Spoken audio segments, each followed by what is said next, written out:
The art of making art is putting it together, bit by bit. And that's what we do. We take these ideas and we take the artists that we work with, and bit by bit we assemble these performances. This sort of thing is what's really at the heart of the innovative nature of the Dayton Performing Arts Alliance. The Dayton Performing Arts Alliance is, as many people may know, unique. We are the only combined ballet, opera, and orchestra company in the country. The depth of offerings that we are now able to offer through the DPAA has offered something that's much more fulfilling for our patrons, and it's just given them a depth of experience that they didn't have before.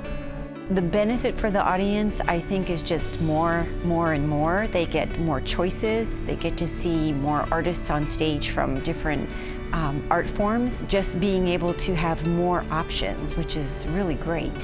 One of the things that I think was most exciting to Tom and Karen and me, the three artistic directors, was the idea of being able to sort of create some new works. Not just come up with new and wonderful ways to do old works, but actually create some new pieces that integrate all three of those art forms together.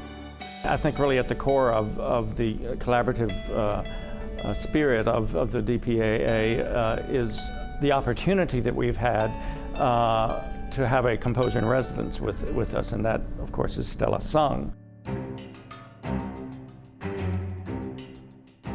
We have a wonderful collaboration planned for the end of the season.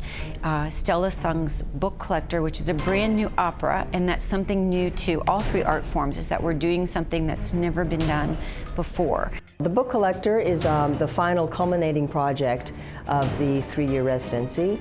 It will involve all three artistic organizations. It is being paired with Carmina Burana, the Carl Orff piece, which is so popular and everyone knows so well.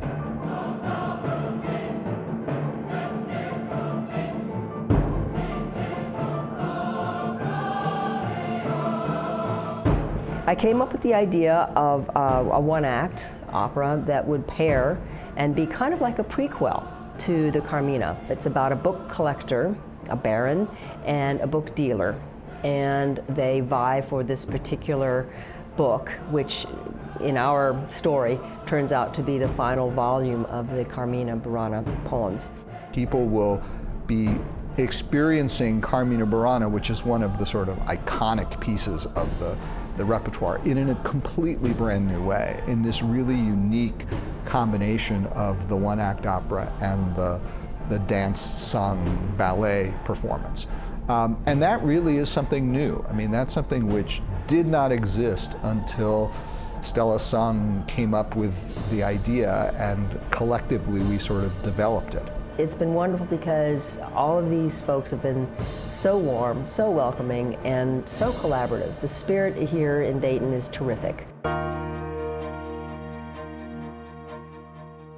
There's not one word of thanks that can do justice to the gratitude that we have for all of those who support the Dayton Performing Arts Alliance, opera, ballet, and Philharmonic. But as Sondheim says, art isn't easy. It takes a lot of things to make it happen. And most of that is the work that we do, putting the bits together. But all of you in the audience who are supporters of the Dayton Performing Arts Alliance, supporters of the Dayton Ballet, supporters of Dayton Opera, supporters of the Dayton Philharmonic, you're part of putting it together too.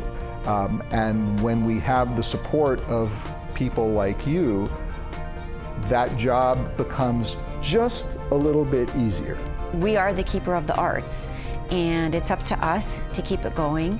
And you know, I think if you've given $10 or $10,000, I think that it's a person who gives to the art always gives from the heart. The state of the art community is amazing. I mean, we have so much to offer our community. Bravo tutti. thank you to you all for what you do for the Dayton Performing Arts Alliance.